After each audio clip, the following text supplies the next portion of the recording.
बिस्मिल्लाहिर्रहमानिर्रहीम। अस्सलाम वालेकुम नाजरीन, आप देख रहे हैं प्रोग्राम हकीकत ये है और मेरा नाम है फ़रियाल वकार। नाजरीन, जो मुआशी बहरान का इस वक्त पाकिस्तान को सामना है, उसकी वजह से बहुत सारे जो बयानात हैं वो सामने आ रहे थे, लेकिन अब एक बड़ा बयान सामने आया है जो कि वज़ीर आज़म पाकिस्तान का है, मिस्टर शहबाज शरीफ का है। उनका कहना है कि जो करप्शन है वो मुल्क की नाव डुबो सकती है, और सबसे ज़्यादा उन्होंने एम्फसाइज़ किया कि जो हमारा पावर सेक्टर है और FBR है, अगर उसको बदनवानी से पाक कर लिया जाए तो करप्शन जो है वो काफ़ी हद तक कम हो सकती है और हालात भी ठीक हो सकते हैं।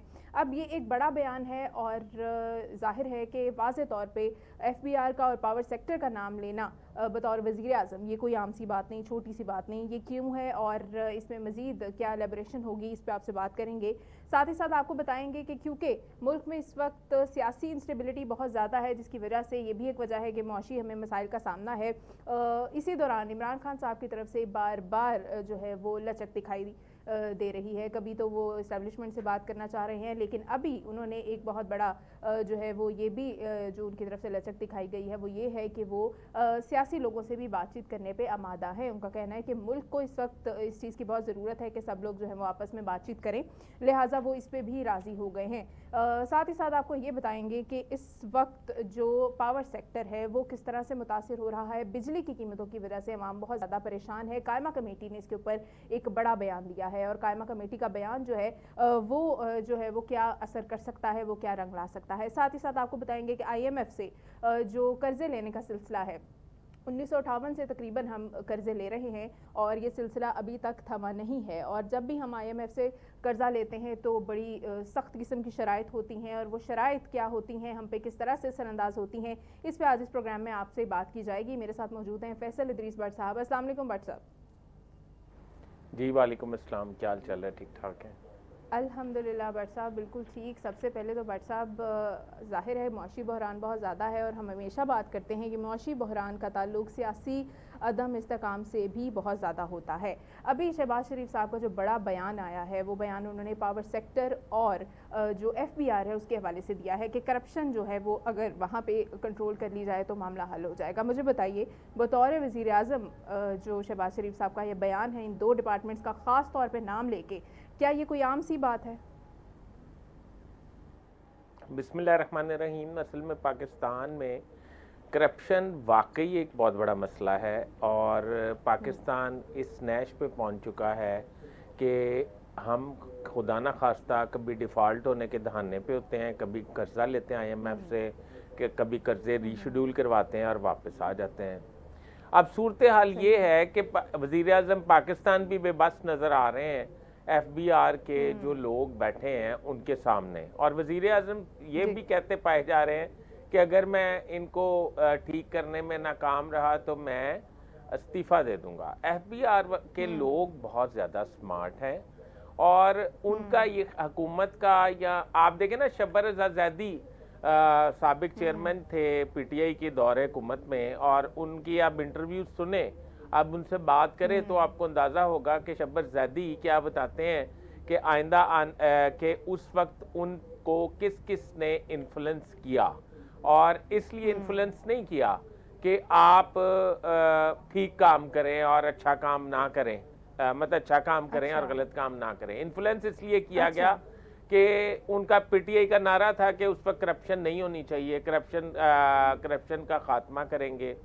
पर ज़ैदी को इन्फ्लुएंस इस चक्कर में किया गया कि फलां को छोड़ दो और फलां को छोड़ दो और फलां को छोड़ दो।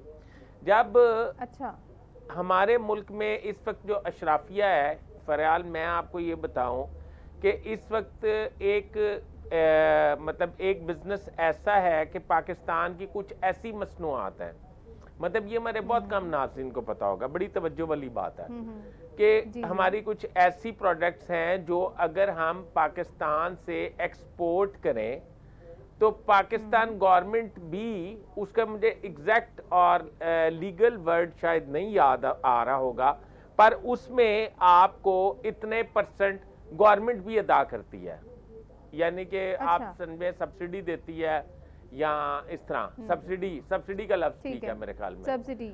हमारे अशराफिया ने उसका एक हल निकाला।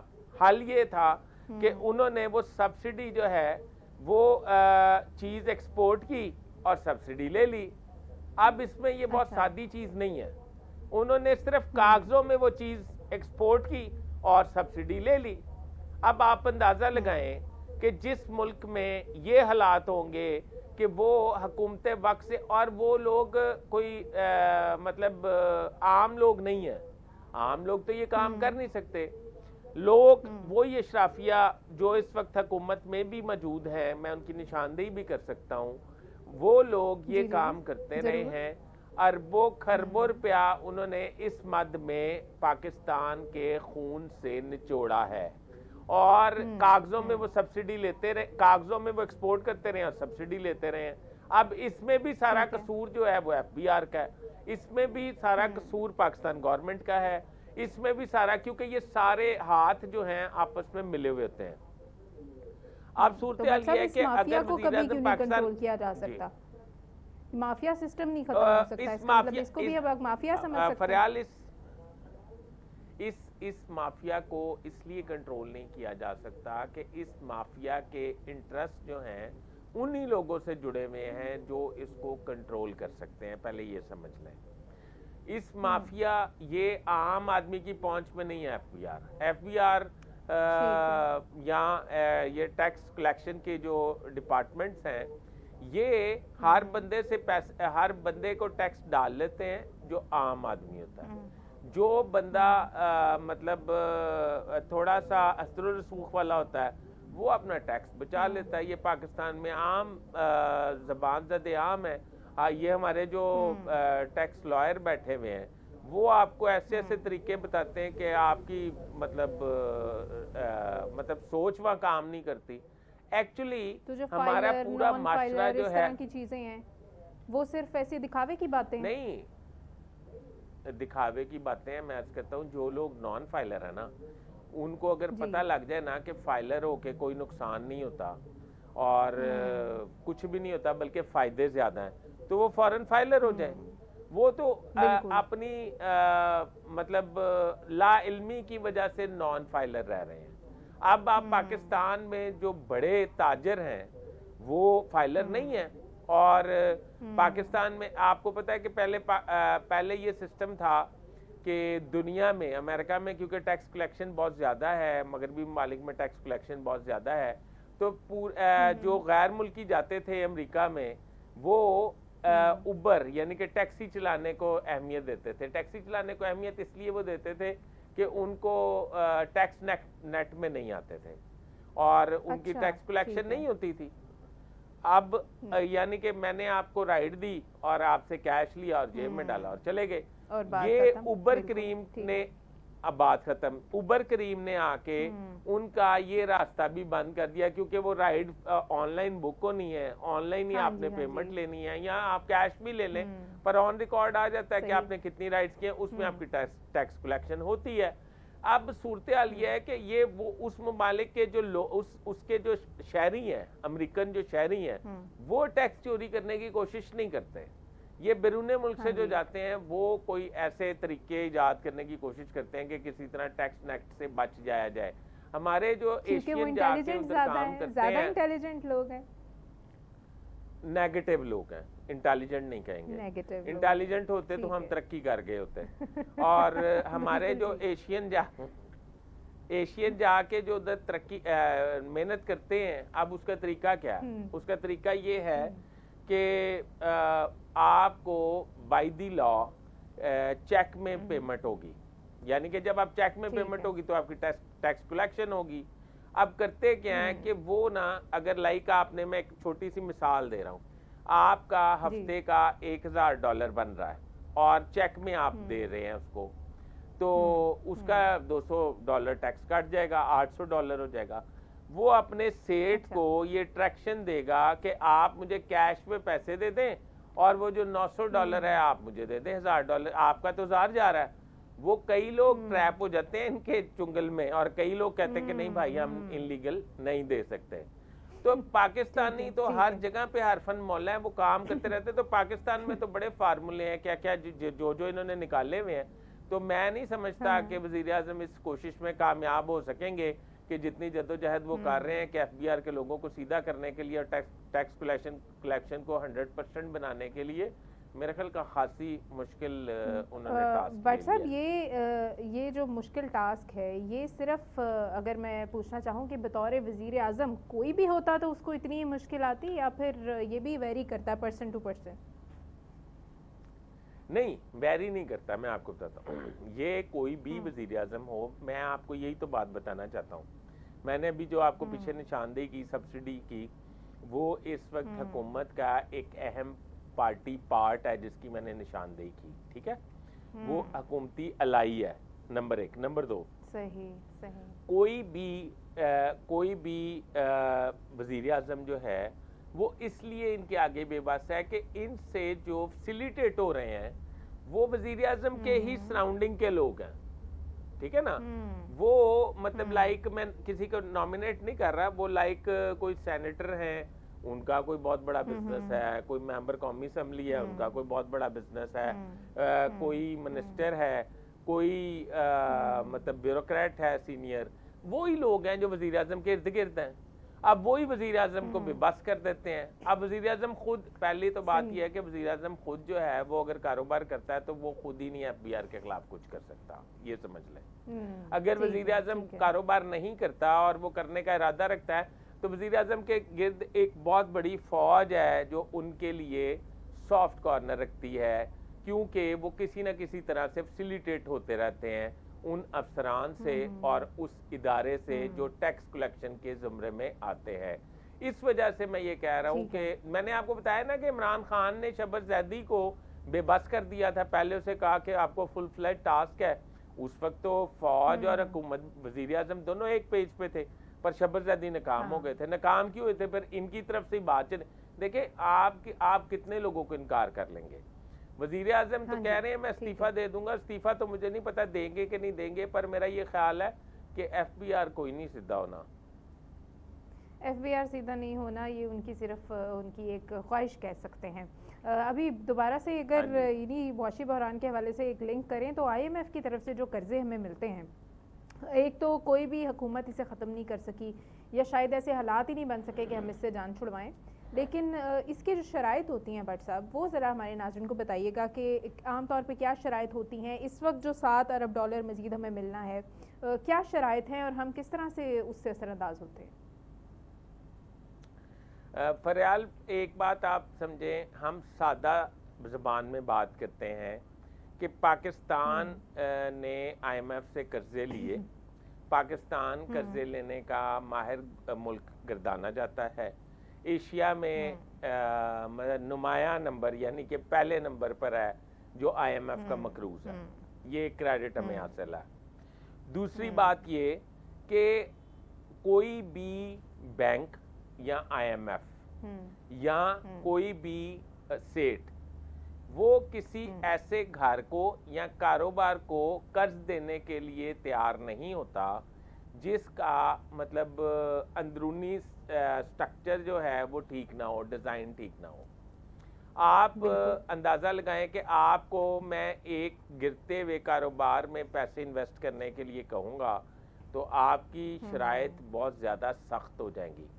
अगर मैं बहुत अच्छे लेविश कारोबार में आपको पैसे इन्वेस्ट करने के लिए कहूँगा तो आप जो हैं वो रिक्वेस्ट करके मुझे मतलब पैसे उसमें इन्वेस्ट करेंगी। यही हमारे मुल्क का हाल है। हमारे मुल्क का पॉलिटिकल स्टेबिलिटी नहीं है, हमारे मुल्क की लड़ाई बहुत है, हमारे मुल्क में दहशतगर्दी बहुत ज़्यादा घुस आई है, हमारे मुल्क में आपसी लड़ाइयाँ जो हैं वो बहुत ज़्यादा हैं, हमारे मुल्क में एक हुकूमत, एक फ़ौज कोशिश कर रही हो कि मुल्क को सुधारा जाए तो कोई एक पार्टी उठ के मुल्क की किरदारकशी करनी शुरू कर देती है, मुल्क के ख़िलाफ़ एक ऐसी मुहिम चला लेती है कि इनको कर्ज ना मिले और उसका मतलब ये है कि मुल्क डिफ़ॉल्ट हो जाए, खुदा न खास्ता। तो लेकिन कर्जा तो मिल रहा है, कर्जा तो मिल रहा है, कर्जे तो मिल जाने हैं। देखिए मेरी बात सुने, अब आईएमएफ कहता है कि अबू धाबी, चाइना और शायद एक दो मुल्क और हैं जिनके हम मकरूज हैं ऑलरेडी। हम ये चाह रहे हैं कि उनकी साथ का टाइम हमारे सिर पे आ खड़ा हुआ। ये अगस्त में अच्छा। IMF ने हमें फाइनल करना है और सितंबर में हमें पेमेंट करनी है। हम ये चाहते हैं कि IMF से पैसे लें और पैसे जो हैं इन ममालिक को एक साथ कीमत में दे दें। IMF ये कहता है कि हमारे से पैसे लेके आप इन ममालिक को क्यों देना चाहते हैं, हम तो आपको इसके लिए पैसे नहीं देंगे। चाइना से उनकी IMF की पहले मुखालफत है। अब वो कहते हैं कि जाएं इनसे कर्जे रीशेड्यूल करा लें। अगर कर्जे ये रीशेड्यूल आपको कर देते हैं तो हम आपको पेमेंट कर देते हैं। अब पूरे पाकिस्तान की तमन्नाई इस बात पे खर्च हो रही है कि कर्जे जो हैं इनसे रीशेड्यूल करा लिए जाएं ताकि IMF से जो किस्त आए वो पाकिस्तान की मईशत पर खर्च हो, पाकिस्तान की मईशत को स्टेबल करने पर खर्च हो। अगर खुदा ना खास्ता ये कर्जे रीशेड्यूल नहीं होते फिर हमें आप समझे कि किस्त मिल जाती है, हम फर्ज कर लेते हैं अगर किस्त मिल गई है और कर्जे रीशेड्यूल नहीं हुए, हमने उनको एक साथ दे दी है, रुपए की कीमत गिर जाएगी, डॉलर की कीमत बढ़ जाएगी, पाकिस्तान में पहले ही मतलब एक तूफान बदतमीजी है महंगाई का, वो पाकिस्तान में महंगाई का लेवल वो चला जाएगा कि लोग जो हैं वो मेरा नहीं ख्याल संभाले जाएंगे, क्योंकि अभी तक लोग जो हैं वो इस हद पे चले गए हैं कि उनसे शायद बर्दाश्त अब नहीं हो रहा। तो इस वजह से मैं आपको बता रहा हूँ कि अगर ये पाकिस्तान अगर रीशेड्यूल ना हुए कर्जे, ये पाकिस्तान के लिए भी नुकसानदेह है। ये कोई IMF का मुतालबा इतना कोई इम्पोर्टेंट नहीं है कि वो मुतालबा कर रहे हैं और इस वजह से ये हो रहा है। अगर ये कर्जे रीशेड्यूल ना हुए तो पाकिस्तान के लिए भी नुकसानदेह है। जी बिल्कुल ठीक है नाज़रीन, हम अपने मुल्क के मज़ीद जो मसाइल हैं उन पे भी आपसे बात करेंगे। सियासी अदम इस्तेकाम किस तरह से हमें मुतासिर कर रहा है, इस पे बात करेंगे, हमारे साथ रहिएगा। वेलकम बैक नाज़रीन, हम लोग बात कर रहे हैं कि पॉलिटिकल इंस्टेबिलिटी जो है वो किसी भी मुल्क को मुआशी तौर पर भी बहुत ज़्यादा असरअंदाज करती है। अभी भट्ट साहब हमारे बारे में मुख्तलिफ इदारे भी, क्योंकि हम कर्ज़े लेने वाला मुल्क है, तो जो मुल्क जो है वो कर्ज़े लेता है तो उसके बारे में मुख्तलिफ इदारे जो हैं वो फिर एनालिसिस भी करते रहते हैं, रिपोर्ट्स भी जारी होती रहती हैं। फिच ने पिछले दिनों हमारे बारे में रिपोर्ट जो है वो शाया की थी कि अगर पॉलिटिकल इंस्टेबिलिटी इसी तरह से रही तो यही हालात रहेंगे। मुझे बताइएगा कि पॉलिटिकल इंस्टेबिलिटी को ख़त्म करने के लिए पाकिस्तान तहरीक इंसाफ की तरफ से, उनके बानी की तरफ से, इमरान खान साहब की तरफ से बड़ी फ्लेक्सिबिलिटी दिखाई दे रही है इस वक्त। वो इस्टेब्लिशमेंट से भी बात करने का उन्होंने कहा, लेकिन अब उन्होंने सियासी लोगों से भी बात करने को कह दिया। महमूद अचकज़ई साहब को गालबनी कह दिया गया, वो आइंदा आने वाले हफ्ते में आसिफ ज़रदारी साहब से और नवाज शरीफ साहब से बात भी करेंगे। तो आप क्या समझते हैं कि ये एक अच्छा इकदाम होगा? अच्छा, वो इसमें बड़ी दिलचस्प बात है, मैं आपको बताता हूँ। वो ये कि इमरान खान साहब का एक बहुत बड़ा यू टर्न है कि इमरान खान साहब ये कह रहे हैं कि मैं आसिफ अली जरदारी और मियां नवाज शरीफ से भी बात करने के लिए तैयार हूँ और महमूद अचकज़ई को इसके लिए उन्होंने नामजद कर दिया है। इससे पहले जब महमूद अचकज़ई की उन्होंने खिदमात ली थी, उस वक्त उन्होंने ये ऐलान किया था कि वो MQM, मुस्लिम लीग नून और पीपल्स पार्टी से बातचीत नहीं करेंगे किसी सूरत। अच्छा। अब महमूद अचकज़ई ने पूछा कि भाईजान ये तीन ही तो पार्टियां हैं, तो बात फिर किससे करनी है? TLP से करनी है, किससे करनी है बात? तो उन्होंने डेफिनेटली जो आज से 2-4 दिन पहले चल रहा था, कल हमने प्रोग्राम भी किया, उन्होंने कहा फौज से बात करनी है। अब महमूद अचकज़ई और फौज के दरमियान कोई ताल्लुकात जो हैं वो अच्छे नहीं हैं, ठीक है, उनके दरमियान कोई फासले हैं। अब महमूद अचकज़ई ने कहा अगर उनसे बात करनी है तो फिर तो मैं मौजू ही नहीं हूँ, क्योंकि मैं तो उनको मैं तो उन्हें कॉल करता हूँ, वो उठाते ही नहीं है फ़ोन, ठीक है। अच्छा। और तो मैसेज करता हूँ, जवाब नहीं देते। हाँ, वो तो बात नहीं कर सकते। और फिर अब मेरे लिए क्या हुक्म है उस पर? इमरान खान साहब ने बहुत सोचा कि अगर महमूद अचकज़ई बीच में से निकल गए तो एक मोतबर नाम है, एक फेस है स्क्रीन का, तो मार्केट का एक फेस है, तो मेरा ख्याल इसको ये कहता हूँ कि चलो कर लो, आसिफ अली जरदारी से भी और नवाज शरीफ से भी मुज़ाकरात कर लो।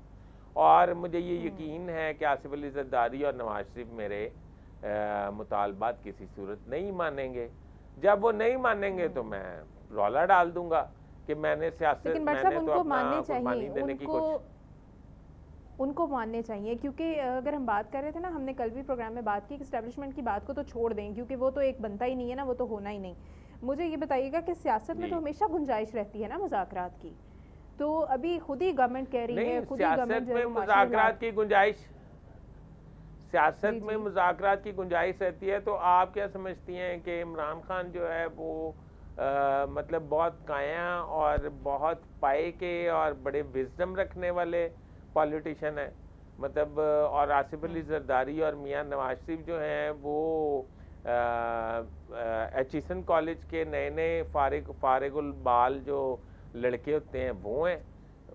उन्होंने पूरी उम्र सियासत लेकिन बट साहब इनकी तरफ से तो हमेशा हाँ जी हाँ जी हमें गेटवे तो ओपन रहता था ना मेरा इनकी तरफ से, तो कोई बात करें, इमरान खान साहब ही नहीं मानते थे, नहीं अब वो तो, मान गए हैं। नहीं तो वो तो एक उन्होंने चाल चली है ना, मतलब मुल्की मोहब्बत में तो नहीं मान रहे ना, वो तो आर्मी कोर्ट से शेल्टर लेने की कोशिश कर रहे हैं कि वो उनका केस जो है आर्मी कोर्ट में ना चले, वो आर्मी की कस्टडी में ना जाए, वो 9 मई के वाकयात में 190 मिलियन पाउंड में और फलां फलां वाकयात में मनी लॉन्ड्रिंग में वो किसी तरह मतलब बच सकें। तो इस बिहाफ पे वो उनसे बात कर रहे हैं। मेरे ख्याल में उन्होंने अगर महमूद अचकज़ई सदर पाकिस्तान आसिफ जरदारी के पास जाते हैं, जो कि मुझे अंदाज़ा है कि वो जाएंगे, वो मियां नवाज शरीफ के पास जाती उम्रा में जाते हैं, तो मुझे अंदाज़ा है वो जाएंगे। और ये भी आपके लिए ख़बर है कि महमूद अचकज़ई को नवाज शरीफ भी वेलकम करेंगे और आसिफ अली जरदारी भी वेलकम करेंगे। और जब वो उनको वेलकम करेंगे तो आप अंदाज़ा लगा लें कि मतलब फिर इमरान खान कोई नई बात सोचेंगे कि अब इस पे क्या एहतजाज करना है या इस पे क्या बात करनी है। वैसे मेरे पास इत्तला ये है कि खैबर पख्तूनख्वा का एक पूरा ग्रुप जो है, जो उनका सरबराह है, चीफ एग्जीक्यूटिव है अली अमीन गंडापुर समेत, वो इमरान खान के इस फैसले से नाला हैं और उनका ये ख्याल है कि खान ने महमूद अचकज़ई को मतलब दरमियान में मतलब राब्ते बढ़ाने के लिए मुंतखब करके कोई अच्छा फैसला नहीं किया।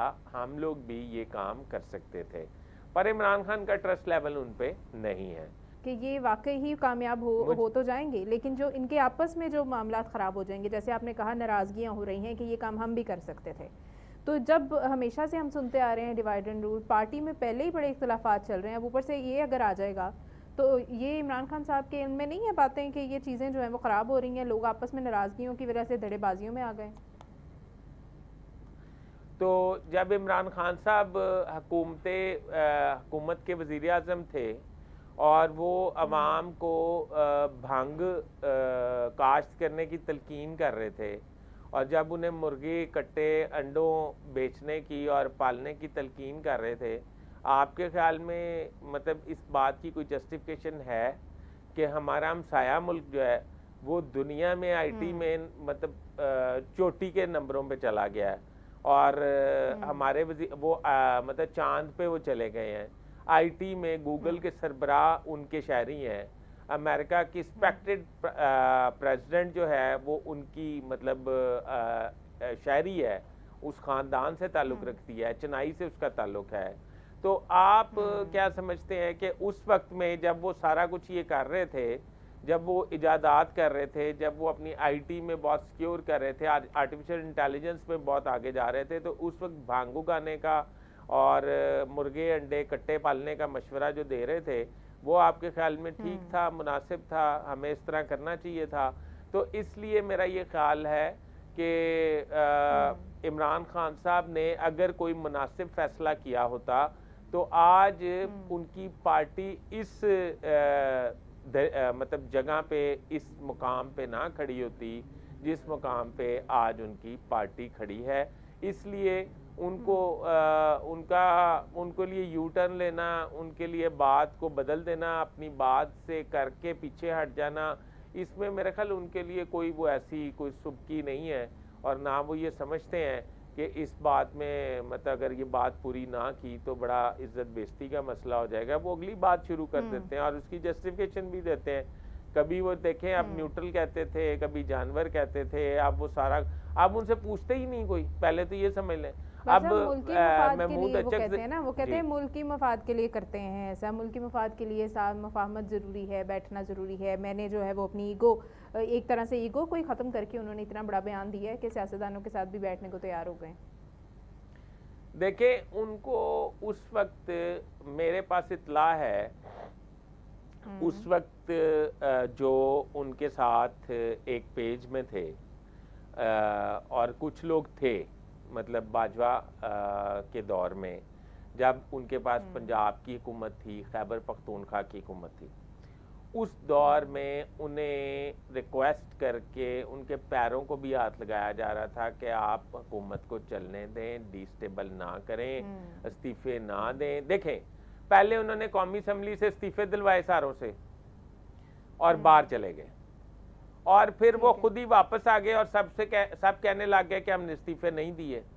बात समझ आ रही है आपकी? अब जी। वो ज्यादा ये समझते हैं कि मेरी ज़ात से किसी को खुदा ना खास्ता फ़ायदा ना हो जाए। तो ये तुम्हारे इस्लाम में भी ये बात की ममानत है कि आप जो हैं हुकूकुल इबाद की का ख़ास तौर पे ख्याल रखें। उन्होंने फिर इस्तीफे, उन्हें ये रिक्वेस्ट की गई थी कि पंजाब हुकूमत को चलने दें, टाइम पूरा होने दें, जब असम्बलियों की मुद्दत मियाद पूरी होगी तो फिर हम नए इलेक्शन करवा देंगे। मतलब इस्टेब्लिशमेंट का ये ख्याल था कि नए इलेक्शन हो जाएंगे। ये जो अब नॉर्मल निगरान हुकूमत चली है, अब इमरान खान साहब का उस वक्त क्या, मेरी मुलाकातें थी उनसे, उनका ख्याल क्या था? उनका ख्याल ये था कि वो परवेज़ लाई हुकूमत कर रहा है और परवेज़ लाई इंजॉय कर रहा है। ये मैं आपको उनके अल्फाज सुना रहा हूँ। परवेज़ लाई जो ये पंजाब जो है ना, पंजाब ये पाकिस्तान का वज़ीर आज़म, इसके आगे कुछ नहीं होता। पंजाब का वज़ीर आला इतना तगड़ा और इख्तियारात का मालिक होता है। तो परवेज़ लाई तो इंजॉय कर रहा है, तो परवेज़ लाई की हुकूमत नहीं ख़त्म करेंगे। एक बात सोच के ही उन्होंने हुकूमत डिसॉल्व कर दी थी। आज वो उसका खमियाजा भुगत रहे हैं। मुल्की वसी तर मुफाद में आज तक उन्होंने कोई काम किया तो मैं आपसे ज़रूर पूछना चाहूँगा। ठीक है भट्ट साहब, ये तो बहुत सारे मामलात हैं। कहा यह जाता है कि जो पावर सेक्टर्स के साथ, आईपीपीज़ के साथ जो मुआहदे इमरान खान साहब ने किए, उन्हीं की वजह से आज बिजली थोड़ी बहुत आपकी जो है वो क़ुव्वत ख़रीद में आ रही है। थोड़ी बहुत आप बर्दाश्त करें, अगर वो ना किए गए होते तो इससे भी ज़्यादा बिजली के बुरे हालात होते। इस पर मज़ीद हम बात करेंगे एक ब्रेक के बाद। दोबारा हाजिर होंगे नाज़रीन, हमारे साथ रहिए। वेलकम बैक नाज़रीन। और हम लोग बात कर रहे थे कि आईपीपीज़ के साथ जो मुआहदे किए गए इमरान खान साहब के दौर में, वो जो हैं वो उन्हीं का थोड़ा बहुत फ़ायदा है जो इस वक्त हम उठा रहे हैं। बट साहब, आप क्या समझते हैं कि जो आईपीपीज़ के इतने सारे मसाइल आ रहे हैं वो क्यों आ रहे हैं? और ये जो पीटीआई की तरफ से क्लेम किया जाता है कि जो उनके दौर में मुआहदे किए गए वो बहुत ठीक थे, आप क्या समझते हैं इस पर? फरयाल, पहली बात यह है कि इमरान खान साहब के हवाले से आप कह रही हैं कि उन्होंने बड़े अच्छे मुआहदे किए थे, इस वजह से बिजली में रिलीफ मिल रहा है, नहीं तो खुदा न खास्ता 1 लाख रुपए का यूनिट हो जाना था। मैंने अभी आपको अभी भी तकरीबन गरीब बंदे के लिए 1 लाख के करीब ही है। हाँ, 1 लाख के करीब ही है यकीनन। मैं आप इस बात की तायद करता हूँ कि मैं आपको असल में आईपीपीज़ के मामलात को हैं क्या, वो मतलब आपके नाज़रीन को बताता हूँ। ज़रूर। सिलसिला ये है कि आज से चंद रोज़ कबल गौहर एजाज साबिक निगरान वज़ीर, उन्होंने वफाकी वज़ीर, उन्होंने एक प्रेस कॉन्फ्रेंस की और उन्होंने कहा कि मैं 40 ख़ानदानों के साथ हुकूमत से टकरा जाऊंगा, जद्दोजहद करूंगा, ये करूंगा, वो करूंगा। 40% आईपीपीज़ में पाकिस्तानी शामिल हैं, जिसमें पीएमएलएन और पाकिस्तान पीपल्स पार्टी के बहुत ज़्यादा स्टेक्स हैं। मैं डायरेक्ट बात नहीं करता, मैं इस तरह कर लेता हूँ। वो जो स्टेक्स हैं उनको काउंटर करने के लिए इस वक्त एक मतलब मेरे पास कोई मुनासिब वर्ड आता है तो आपको बताता हूँ।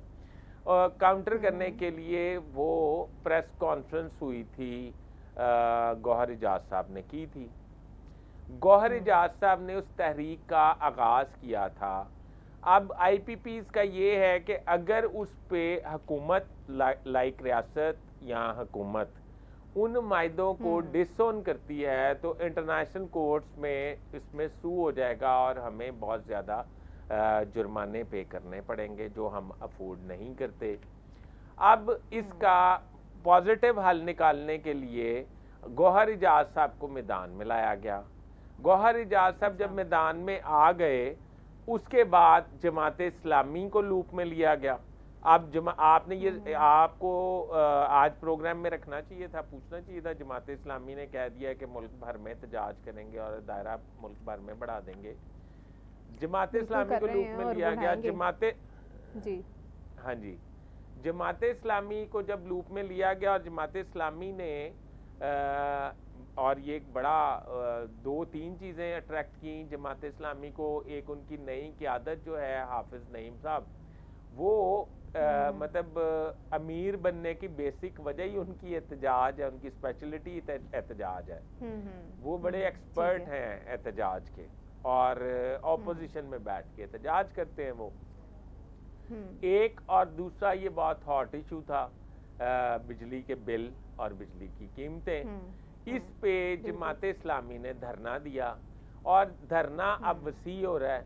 वो वसी होने की वजूहात ये हैं कि और पाकिस्तान से बाहर जो चाइना बाकी स्टेक होल्डर हैं, उनको तो शायद हम काबू नहीं कर सकेंगे। ये जो पाकिस्तानी स्टेक होल्डर हैं, इनको तो टेबल पे बैठ के ये कहना चाहिए कि हम अपने आप से मायदे मनसूख करते हैं और मनसूख करने से या हम रिन्यू करते हैं मायदों को। अगर रिन्यू हो जाते हैं और उसमें जो मतलब अभी काम प्रोडक्शन नहीं हो रही जिन IPPs की, जिनकी प्रोडक्शन नहीं हो रही, वो भी खरबों रुपया ले रहे हैं हमारे से। और जब वो भी खरबों रुपया ले रहे हैं तो नए मायदों में ये हो सकता है।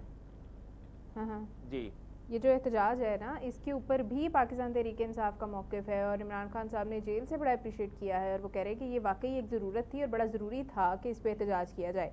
तो बिजली की कीमतों के हवाले से भी वो जो है वो उसको बड़ा अप्रिशिएट कर रहे हैं। तो ये मुझे बताइएगा कि ये हुकूमत क्यों इतना जो है वो उसके ऊपर एतराज़ करी है, जबकि कायमा कमेटी भी कह रही है कि ये वाकई एक बड़ा मसला है और अवाम जो है वो गिरबानों तक आ रही है इसकी वजह से।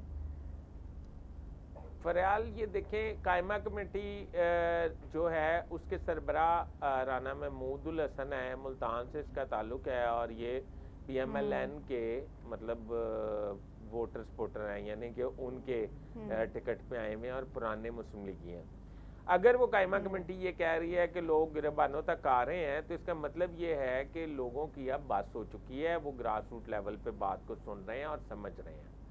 अब दूसरी बात ये है कि जो इमरान खान साहब आज जेल में बैठ के ये तारीफ कर रहे हैं कि ये अवामी मसला था, जमात इस्लामी ने बड़ा अच्छा इनिशिएटिव लिया है, तो इमरान खान के लिए वो भूख हड़ताल तो कर लेते हैं उनकी पार्टी। इमरान खान के लिए एहतजाज की कॉल तो चली जाती है, 5 अगस्त को एहतजाज होगा, 6 अगस्त को होगा, 25 जून को होगा, फलां होगा, जाती है ना जी। और ये सारे एहतजाज की कॉल देते हैं, तो उन्होंने ये अवामी मसले पे एहतजाज की कॉल क्यों नहीं दी? उनका ख्याल ये है कि पूरी वो मुझे लगता है ये समझते हैं उनकी रिहाई के लिए इस्तेमाल होनी चाहिए। वो ये समझते होंगे क्योंकि जाहिर है कि जब बानी PTI को वो एक तरह से ले आएंगे या पाकिस्तान तहरीक इंसाफ हुकूमत में आ जाएगी, तो ये सारे मसले फिर खुद ही हल हो जाएंगे। हो सकता है वो इस चीज़ की तायद करते हुए किसी और बात की तरफ एहतजाज ना करते हों, तो सारे मसलों का हल ही इमरान खान को। मैं आपको प्रोग्राम के शुरू में कह रहा था फरयाल कि उनका ये ख्याल है कि हम नहीं तो कोई नहीं। अगर वो पाकिस्तान में हुकूमत में नहीं होते तो फिर पाकिस्तान की भी उन्हें कोई परवाह नहीं है, खुदा ना खास्ता। तो अगर वो अभी ऑडिट्स का भी कहा जा रहा है, पार्टी किसका ऑडिट्स करें जी, ऑडिट करें IPPs के। नहीं, ऑडिट भी होना चाहिए।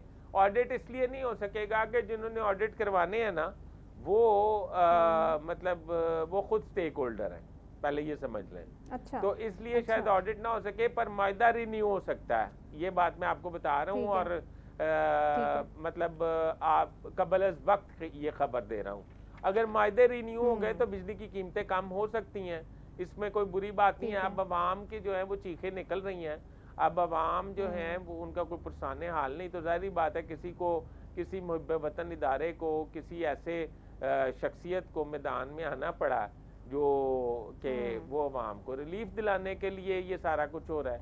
और ये जमात इस्लामी और गौहर इजाज ये इसी वजह से काम कर रहे हैं कि अल्टीमेट जो है वो पाकिस्तानी कौम को रिलीफ मिले। बट साहब बाकी लोगों को तो एहतजाज करने में कोई प्रॉब्लम नहीं पेश आती है। अभी जैसे आपने भी कहा कि ये एहतजाज कर रहे हैं, ये पार्टी एहतजाज करी। अगर पाकिस्तान तहरीक इंसाफ कोई बात करने आती है या वो पंजाब के अंदर कोई जो है वो करने की कोशिश करते हैं अपना जलसा वगैरह, तो उनको इजाज़त क्यों नहीं दी जा रही? फरयाल, पहले तो ये कि वो पाकिस्तान के वसी तर मफाद का लफ्ज़ आपने घिसा पुटा सुना होगा बहुत ज़्यादा। ये लोग ये लफ्ज़ इस्तेमाल करके तो अपना जो है वो कर देते हैं, मतलब अपना फ़ायदा कमा लेते हैं, उसको पाकिस्तान का फ़ायदा नहीं होता।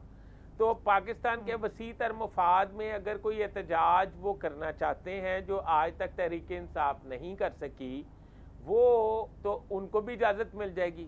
वो तो एक ज़ाती मतलब शख्सियत के हवाले से एहतजाज करते हैं और अपने नंबर ज़्यादा काउंटिंग में लाने की कोशिश करते हैं कि बानी पीटीआई को पता चले कि मैंने ज़्यादा रैश बात की है, बदतमीज़ी ज़्यादा की है और मैंने ज़्यादा लोगों के सामने बानी पीटीआई की तारीफ़ की है। और वो एक ज़ाती यानी कि हम अवामी लेवल पे बात करें, जमात इस्लामी एक अवामी मफाद की खातिर धरना दिए हुए है, उस पे अगर कोई लाठी चार्ज, कोई आंसू गैस, कोई शेलिंग, कोई ऐसी चीज़ होगी तो अवाम भी उनके साथ मिल जाएंगे, क्योंकि वो तो अवाम के स्टेक्स के लिए बैठे हुए हैं ना, अवाम की आवाज़ बन के बैठे हुए हैं। अब जब आप कहेंगे कि इमरान खान को जेल से निकालो, वजीर आजम बना दो, तो फिर एक मखसूस तबका ही वहां पे रहेगा। जब फिर लाठीचार्ज और शेलिंग होगी तो फिर आपके साथ लोग तो नहीं मिलेंगे, लोग अपने घरों को जाएंगे। लोगों का ख्याल ये है कि इमरान खान की जी जी। अच्छा, ये जो जाती की बात आती है कि जी जाती इंतकाम और ज्यादती एहतजाज हैं, तो मुझे ये बताइएगा कि क्या ये सिर्फ पाकिस्तान तहरीक इंसाफ ने किए हैं? जब हमारी हुकूमत आई है, बल्कि हुकूमत आने से पहले जब हमारी निगरान हुकूमत आई है, तो निगरान हुकूमत ने क्या किया? उन्होंने अवाम के लिए क्या किया? उन्होंने भी आके यही पकड़ धकड़ की, यही पाकिस्तान तहरीक इंसाफ के लोगों को अंदर करने की तरफ उनका सारा जोर था। इलेक्शन उन्होंने इतनी देर नहीं कराए, कभी भी कोई निगरान हुकूमत इतनी देर नहीं स्टे की जितनी ये भी पिछली रही है। तो अब हमारी हुकूमत आ गई है, अवाम के मसाइल अपनी जगह पर खड़े, ये वही कर रहे हैं, ये भी वही इंतकामी सियासत के ऊपर उतर आए हैं इस वक्त। ये देखें, इंतकामी सियासत पाकिस्तान पीपल्स पार्टी ने नहीं की थी, आसिफ अली जरदारी ने नहीं की थी। आसिफ अली जरदारी जब हुकूमत में आए थे तो उनके दौर की सिर्फ एक मिसाल है कि उनके दौर में कोई भी सियासी कैदी किसी जेल या किसी इन्वेस्टिगेटिव इदारे के पास नहीं था।